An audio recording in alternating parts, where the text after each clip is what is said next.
এখানে নিপুণ রায় চৌধুরী তার ব্যক্তিগত বেতন থেকে 50,000 টাকা এখানে মেয়ের বাবাকে দিয়েছে কুলখানি অ্যাডভান্স হিসেবে। আপনারা জানেন আমরা এসেছি নারী ও শিশু অধিকার ফোরাম থেকে। আমি কনভেনর এবং সদস্য সচিব নিপুণ রায় চৌধুরী।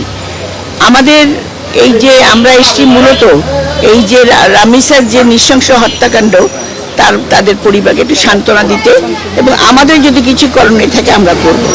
আপনারা জানেন মাননীয় প্রধানমন্ত্রী গতকাল এসেছিলেন।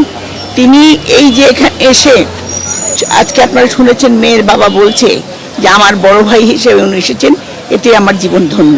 এবং প্রধানমন্ত্রী রাষ্ট্রীয়ভাবে এটাকে নিয়েছেন এবং তিনি তার বড় মেয়ের দায়িত্ব গ্রহণ করেছেন।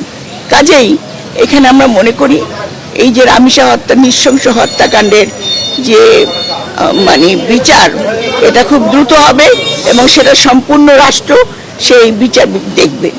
আমাদের এখন যেটা দরকার, আমাদের সমাজটা একদম অবক্ষয় হয়ে গেছে, সেটা হলো বিভিন্ন মাদক এবং নেশার কারণে এই যে কাণ্ডটা ঘটছে, ছোট ছোট শিশুদের হত্যা করছে, এটা কিন্তু একটা অদ্ভুত একটা চক্র বলতে পারেন, ষড়যন্ত্র বলতে পারেন।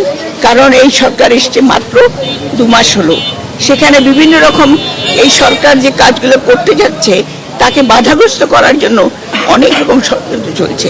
কাজে এটা আমাদের স্মরণ রাখতে হবে এবং আমাদের জনগণের সচেতনতা বাড়াতে হবে।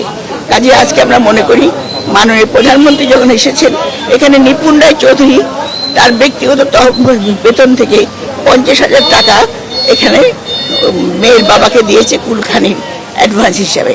তা আমরা আমাদের নারী ও শিশু অধিকার ফোরাম থেকে আমরা আমাদের যতখানি বিভিন্ন পর্যায়ে যেখানে নারী ও শিশুরা অত্যাচারিত হচ্ছে কিংবা এইভাবে নৃশংস হত্যাকাণ্ডের শিকার হচ্ছে সেখানে আমরা যাচ্ছি। এখানে আমাদের মাননীয় প্রধানমন্ত্রীর নির্দেশে আমরা কাজ করছি। কাজে মাননীয় প্রধানমন্ত্রী যখন নিজে এসে বলেছেন, সেখানে আমরা মনে করি এটা সর্বোচ্চ একটা প্রতিশ্রুতি। এবং তিনি আপনারা জানেন এই প্রধানমন্ত্রী হওয়ার পরে ওনার যে ইশতেহারে নির্বাচন যে সমস্ত প্রতিশ্রুতি দিয়েছেন সেগুলো উনি একটা একটা করে কাজ করে যাচ্ছেন। তা আমরা আশা করব আপনাদের সহযোগিতা পেলে, জনগণের সহযোগিতা পেলে আমরা ইনশাল্লাহ এই যে রামিসার যে হত্যাকাণ্ড, সেই হত্যাকাণ্ডের প্রকৃত বিচার পাবো।